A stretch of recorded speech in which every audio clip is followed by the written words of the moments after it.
యాదాద్రి శ్రీ లక్ష్మీ నరసింహస్వామి బ్రహ్మోత్సవాలు వైభవోపేతంగా కొనసాగుతున్నాయి. ఉత్సవాల్లో భాగంగా మూడో రోజు స్వామివారు మత్స్యావతారంలో దర్శనమిచ్చారు.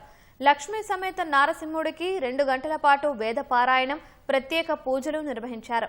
ఆలయ వీధుల్లో స్వామివారి ఊరేగింపు కార్యక్రమం కనుల పండుగగా జరిగింది. ఈ మహోత్సవంలో భక్తులు పెద్ద సంఖ్యలో పాల్గొన్నారు. రాత్రి 7 గంటలకు పురోహితులు స్వామివారికి శేషవాహన సేవ నిర్వహించనున్నారు.